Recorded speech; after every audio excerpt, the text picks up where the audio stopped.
economy is complex and can be difficult to understand. Luckily, economists have developed models to help us learn and understand how the economy functions. One of the most useful is the circular flow model.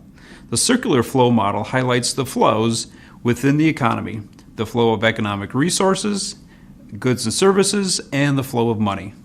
To demonstrate the usefulness of the circular flow model, let's follow a few dollars through a cycle. Imagine you are a hungry consumer who hears the homemade fries at the diner down the street calling your name. You take your money to the diner for a tasty meal. When you pay your check, you are buying goods and services, but the money doesn't remain in the cash register for long. Alice, the diner owner, uses the money to purchase resources. She buys homegrown potatoes from a farmer, pays the server who took your order his wages, and makes a payment to buy new equipment for the diner. All of these are costs of production. After she has paid her costs of production, the remaining revenue is her profit, the income she earns as an entrepreneur owning and operating her diner. Let's say your money goes to the farmer, and that for him it is income. That money won't remain in his wallet forever, though. Before you know it, he will spend it, and the cycle will begin again. The circular flow model shows the interaction between two groups of economic decision makers, households and businesses, and two types of economic markets, the market for resources and the market for goods and services. While the real economy is much more complex, the simple circular flow model is useful for understanding some key economic relationships.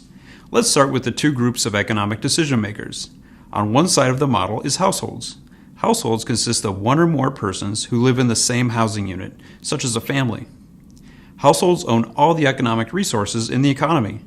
The economic resources are land, labor, capital, and entrepreneurial ability.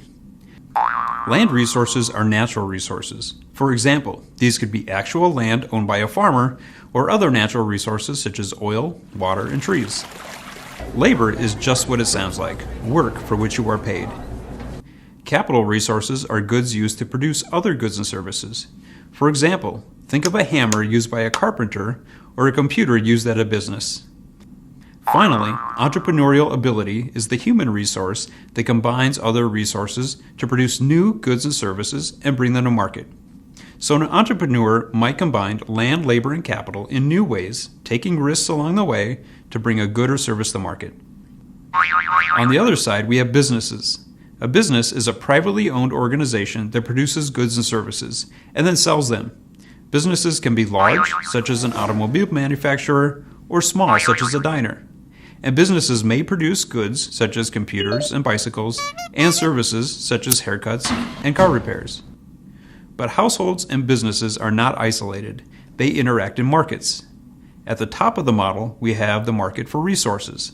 The market for resources is where households sell and businesses buy economic resources, land, labor, capital, and entrepreneurial ability. Notice that it is households who own all the economic resources.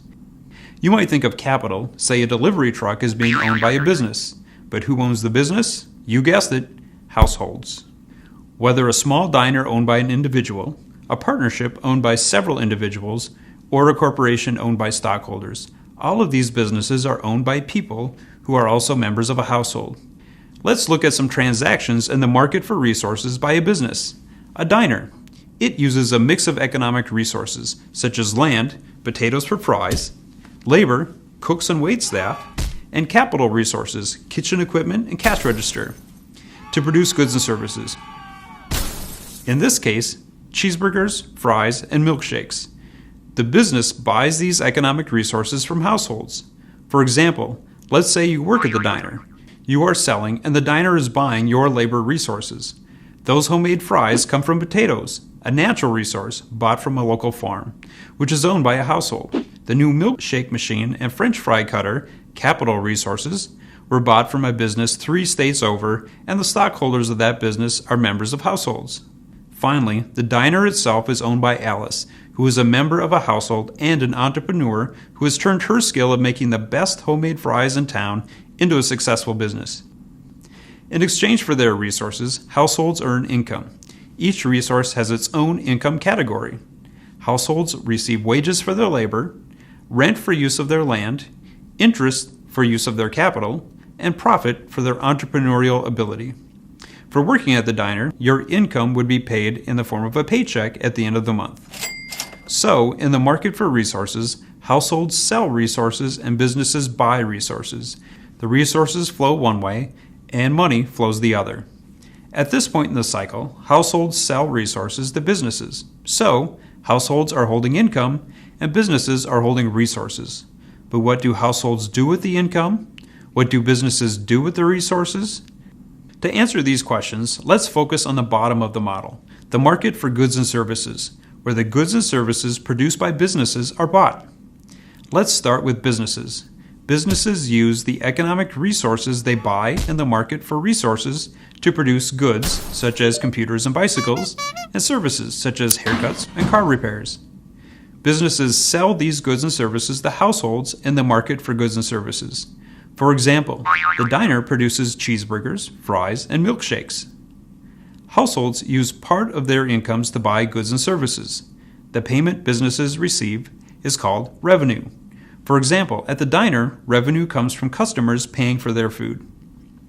In short, the market for goods and services is simply where the goods and services produced by businesses are bought. So in the market for goods and services, businesses sell goods and services, and households buy goods and services. Products flow one way, and money flows the other. Let's step back and notice a few things about the circular flow model. First, it shows how businesses and households interact in the two markets, the market for resources and the market for goods and services. Notice that households and businesses are both buyers and sellers. Households are sellers in the market for resources. Households sell land, labor, capital, and entrepreneurial ability in exchange for money, which in this case is called income. Households are buyers in the market for goods and services. Households exchange income for goods and services. Businesses are sellers in the market for goods and services. Businesses sell goods and services in exchange for money, which in this case is called revenue. Businesses are buyers in the market for resources. Businesses exchange the revenue earned in the market for goods and services to buy land, labor, and capital, and entrepreneurial ability in the market for resources. In this case, the money spent is called the cost of production. Second, the model shows the flow of money in exchange for goods and services and resources. Money flows clockwise, while goods and services and resources flow counterclockwise. The circular flow model is a simple tool for learning about the economy. It shows the relationship between households and businesses and how these different decision makers in the economy fit together. Plus, it shows how money keeps the economic resources and goods and services flowing around and around and around in the economy.